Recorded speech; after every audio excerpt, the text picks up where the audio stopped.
예, 앞서 제가 이제 교과 성적이 중위권, 중하위권 학생들 같은 경우에는 수시로 역전하기 쉽지 않다. 이제는 정시에 대해서 고려를 해야 된다라고 말씀을 드렸습니다.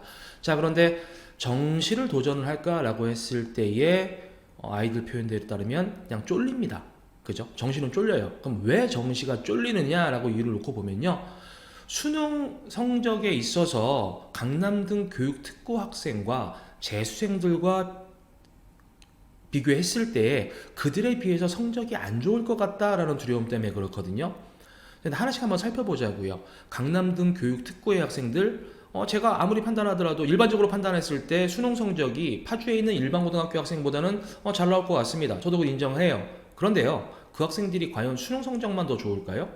제가 보기에는 수시에서도 경쟁력은 더 있다고 판단되거든요. 특히 학생부 종합전형에서는요.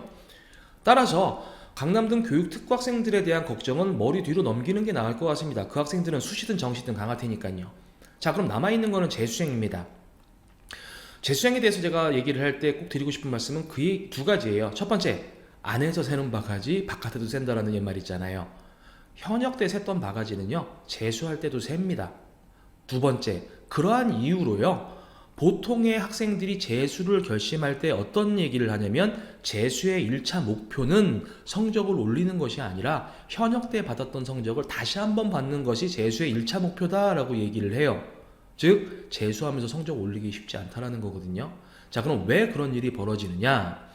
일반적으로 재수를 한다라고 했을 때 재수의 방법은 세 가지 중 하나를 선택하기 마련입니다. 첫 번째, 누구나 알고 재수 기숙학원이 있죠. 그냥 모아놓고 밥 먹이고 재우고 하면서 공부하는 학원이요.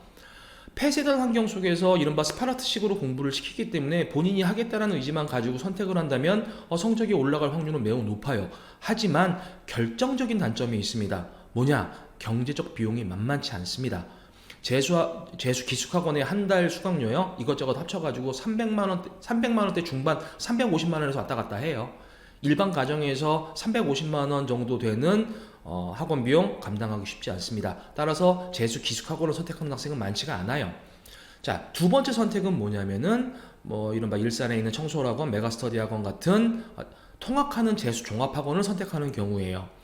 이 학원 역시 비용은 만만치 않아요. 100만 원에서 왔다 갔다 합니다. 비용도 만만치 않을 뿐더러 통학을 하다 보니까요, 학생들이 폐쇄된 환경이 아니라 좀 오픈된 환경 속에서 공부를 할 수밖에 없는 현실입니다. 특히 주말 같은 경우에는요.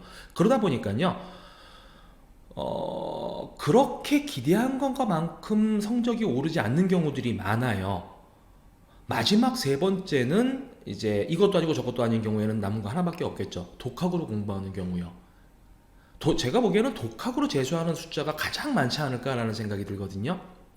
독학으로 재수한다는 거 가능할 것 같으세요? 아까 말씀드린 것처럼 고등학교 3년 동안 공부 안 했는데 1년 동안 지 혼자 공부할 것 같으세요? 성적 잘 안 올라갑니다. 따라서 재수생은 우리 고3 학생들이 1년 반만 열심히 공부한다면 충분히 경쟁해 볼 만한 상대다라고 말씀드리고 싶은 겁니다.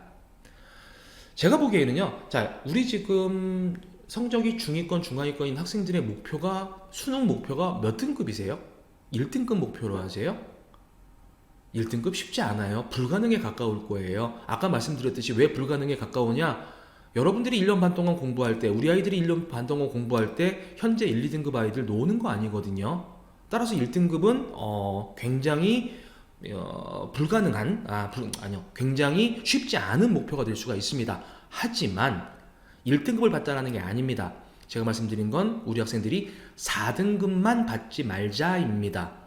3등급, 2등급, 열심히 공부해서 2등급 나오는 과목이 더 있으면 좋을 거고요.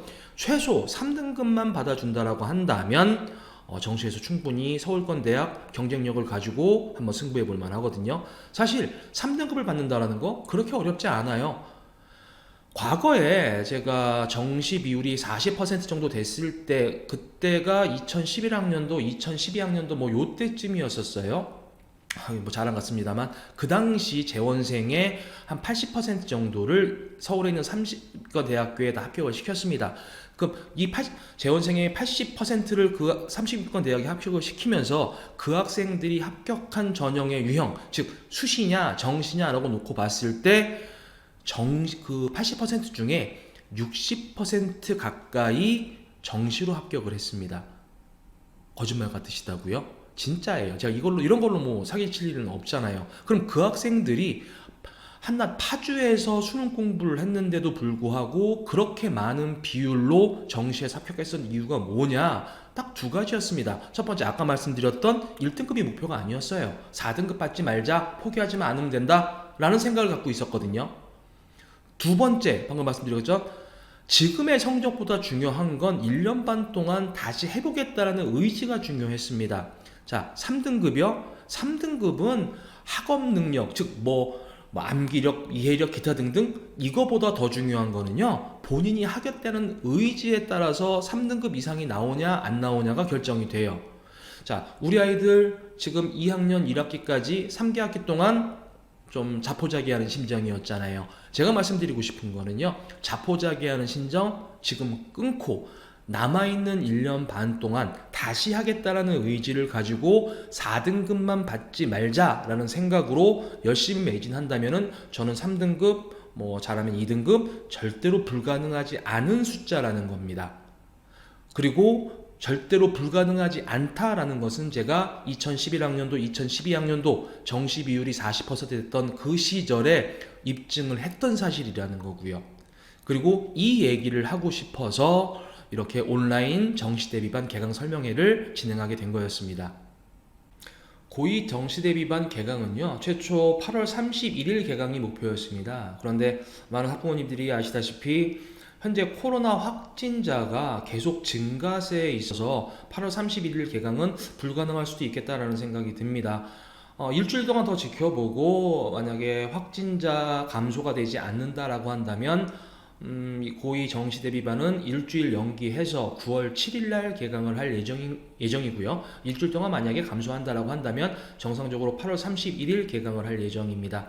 언제 개강할지에 대한 여부는 각 지역 학원으로 연락을 하시면 될 것 같습니다. 지금부터 하단에 아마 전화번호가 나오게 될 텐데요. 제가 고2 정시대비반의 구체적인 커리큘럼이나 프로그램 등에 대해서는 지금 온라인 설명회를 통해서 설명드리기는 굉장히 제한됩니다. 그 이유는요, 운정과 금촌, 문산 요 3개 지역 학원에서 정시대비반을 개강을 하게 될 텐데, 자, 3개 지역 학원의 여건, 또 지역 문화 등등을 고려를 해서 프로그램은 조금씩 다 상의를 합니다. 따라서 그 세 군데 각각 프로그램을 설명드린다는 거는 오히려 더 혼란이 있을 수 있겠다라는 생각이 들기 때문에 지금 하단에 보이시게 되는 학원으로 전화 문의를 주시고 방문 상담을 하신다면 해당 프로그램은 더 정확히 아실 수 있으리라 라는 생각이 들고요. 또 하나, 아까 말씀드렸던 우리 아이가 과연 정시대비반 수강을 해야 되는지 안 돼야 되는지에 대한 부분에 있어서는요, 학원으로 문의를 주시게 되면 저하고 1대1 상담할 수 있는 시간을 마련토록 하겠습니다. 그때 제가 학생부를 보고 나서 이 학생이 학생부 종합전형으로서의 경쟁력이 있는지 없는지의 여부는 1대1 상담을 통해서 해결해 드릴 수 있도록 하겠습니다. 저도 처음 하는 온라인 설명회여서 굉장히 어색한 부분이 많았습니다. 학부모님들은 어떠실지 모르겠습니다. 긴 시간 경청해 주셔서 감사드리고요. 앞으로도 우리 아이들 명무대 합격을 위해서 최선의 노력을 다하는 이우성학원이 되도록 하겠습니다. 들어주셔서 감사합니다.